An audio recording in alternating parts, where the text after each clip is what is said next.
Hey everyone, it's Ashley and welcome back to my channel, Sparky Loves Books. Today I'm going to be doing another tag video. I know I've been doing a lot of these lately, but I've been having a lot of fun with them. Today I'm going to be doing the You're Not Good Enough book tag, and I was tagged by Silvia Kay to do this one like a month ago, I think, so it's been a while, so it's a delayed tag video and I apologize for that. But basically in this there's a series of 15 questions, and I have my bowl here with characters written on each little piece of paper. There's 30 altogether, so I have 2 for each question. So I'm going to pull 2 for every question and then pick who I would rather have do that thing with me. I'm jumbling this way up, but it'll just make more sense if I just start doing it. You'll start to understand it, so I'm gonna go ahead and get right into it. Alright, so question 1. You only have one more spot on your spelling bee team.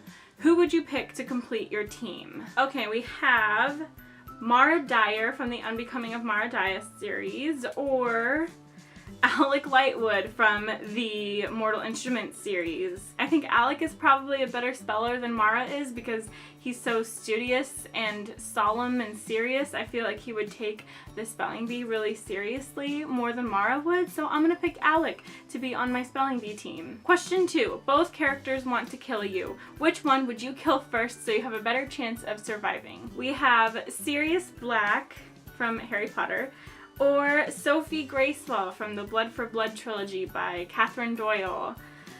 Oh boy. If we're talking about killing just because I think they would have a better chance of killing me, Sirius Black, because he's a wizard and so he has a wand and knows all the spells that could kill me. Sophie Gracewell is not that big of a threat, honestly. So while I like Sirius more than I like Sophie and would rather not see him die, if I'm talking about a life preservation issue, I'm gonna say I'm gonna kill Sirius over Sophie. Number 3, you're on The Bachelor or Bachelorette and you're down to these 2 characters. Who are you going to give your one last rose to? There is a person I'm really hoping that I pick. Alright. Elizabeth Bennet or Aristotle Mendoza. Oh, definitely Ari. Definitely Ari. Like, oh, no questions asked. He is a babe. I love him. He's just an absolute adorable cupcake. I'd give him my rose. Sorry, Elizabeth Bennet, you're pretty awesome yourself, but you can't top Ari. You can't. Question 4. You've been chosen for the Hunger Games. Who would most likely volunteer in your place? Alright, Mia Hall from If I Stay, or Cale Westfall from the Throne of Glass series. I feel like Cale would, because he's a pretty respectable dude. He is all about honor and doing things for the people he loves. So I feel like Cale would probably volunteer over Mia. And I think Mia knows that she would not have a shot in hell at the Hunger Games, so she would not be volunteering for me. Cale, I can see doing that. He's, you know, captain of the guard, blah blah blah. He's perfect, so yeah, he'd do it. Question 5. You're stranded on an island. Which character would you sacrifice to engage in cannibalism? Alright, I have Damon Salvatore from the Vampire Diaries, or Voldemort.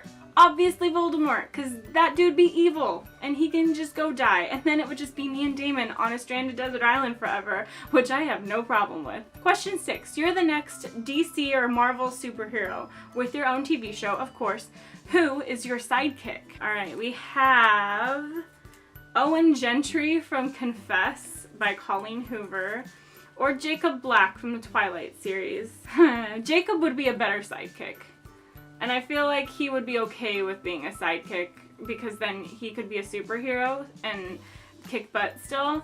Owen doesn't give a crap about superheroes, so I don't think that he would want to be a sidekick. Also, I don't really want Owen over Jacob as a sidekick. Jacob would actually like hurt people when I need them to hurt people, and he would fight for real. So I picked Jacob Black. You're the manager of an avocado admiring company. Who would you fire for lack of communication skills? This is a weird one. Okay, Carmen Lowell from the Sisterhood of the Traveling Pants series, or Dumbledore? I don't know. This is a weird question. I don't know how to answer this. I mean, I don't really want to fire Dumbledore. He's really powerful and, like, I don't want to do that. But Carmen Lowell is, like, the most relatable character to me that I've ever read. And so I don't want to fire her either. But Carmen is way better at communicating than Dumbledore is. Dumbledore keeps everything secret. Carmen has a really big mouth and tells everybody everything that she's thinking all the time. So if we're talking about communication skills for my avocado industry, I guess I'm gonna say Carmen Lowell, I will keep, and I will fire Dumbledore. Question 8. You've just finished a book in which your favorite character dies. Which character is most likely to comfort you? Alright, Penryn Young from the Penryn and the End of Days series, or Daenerys Targaryen, two of my favorite females of all time. Probably neither of them, because they both are kind of not very empathetic or sympathetic. But, oh, I guess Penryn, because she's a little bit younger, and so she'll probably be able to relate to me more than Dany will. Also, Dany is hecka busy, you know, having dragons and ruling the world and being a general badass. So she doesn't have time to comfort me. Penryn probably has a bit more time, considering that, like, her apocalypse stage is over, so she's got more time on her hands. So I guess I'll pick Penryn to comfort me, which seems weird since she's not really the comforting type. Question 9. Ugh, it's high school. Who would most likely be part of the popular clique? Alright, we have Luca Falcone from the Blood for Blood trilogy by Catherine Doyle, or Percy Jackson. Percy Jackson. I feel like Percy Jackson is already in the popular clique in his demigod universe, so definitely him. Also, Luca is like in a mafia, and he's really like hermitish and standoffish and broody, so he would not be part of the popular clique. He wouldn't even want to have to do with any other kids. So definitely Percy Jackson. I would also give Percy Jackson my rose if I was on the Bachelorette, but I didn't get him for that question. Number 10, the day has arrived. You're finally a year older. Who would have the nerve to forget your birthday? All right, we have Charlie Davidson from the Charlie Davidson series by Joanna Jones, or Jacob Portman from the Miss Peregrine's Home for Peculiar Children series. Probably Jacob, because Charlie's like a sweetheart. She seems like she's really scatterbrained, but she really does have everybody's best interest at heart. Jacob's got a lot going on, and he's not even in our time zone most of the time. He's like in the 1940s for most of his books. And he's just thinking of other things, so I think Jacob probably would forget my birthday before Charlie would. Number 11, you've just found an upcoming BookTube star. Who would this most likely be? Okay, I have got Eric Northman from the True Blood series, or Gilbert Blythe from Anne of Green Gables. Definitely Gilbert Blythe.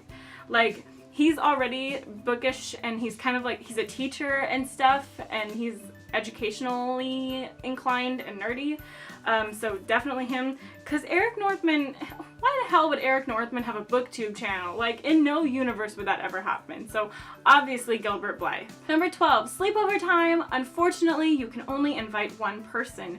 Who would you invite? Black Widow, otherwise known as Natasha Romanoff. Wouldn't that have been funny for the sidekick question? Or Annabeth Chase. Ooh, this is tough. This is really tough. I really want to invite both of these ladies. I feel like Black Widow would have some really awesome stories to tell in a sleepover, but she'd be really on edge, and she might also bring danger to my sleepover. Whereas Annabeth would just be a good time. Like, honestly, I could see me and Annabeth being BFFs in, like, real life. So, I'm gonna pick Annabeth Chase for this one. Alright, question 13. Bam, you're pregnant. Who is the father or mother? Again, I wish I had Percy Jackson for this question. Or Kale, that would have been fine too. Katniss Everdeen or Ginny Weasley.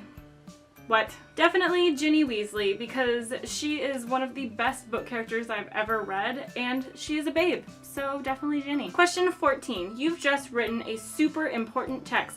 Who would see it but not reply? Wanderer from The Host by Stephanie Meyer, or Cassie Sullivan from the Fifth Wave trilogy. Probably Cassie, because she's got other things on her mind. Wanderer is really, really sweet and would never do that to me. But Cassie can be selfish, and like I said, she's got a lot of other things on her plate, so she might see it and then just be like, I don't have time for this, and just not text me back. So she would be the one to see it but not text back. And finally, the last question. You've just been woken up and it's time for breakfast. Your mom's replaced by who? Is my mom Rose Hathaway from the Vampire Academy series, or Etienne St. Clair from Anne and the French Kiss? Hate that guy. Not him. Rose Hathaway can be my mom, because I actually like her. So there. So that was it. That was the You're Not Good Enough book tag. I'm going to tag Alex from Las Páginas de Alex and Kristen from Kristen's Library to do this. And thanks you guys again so much for watching, and I'll see you in my next video. Happy reading!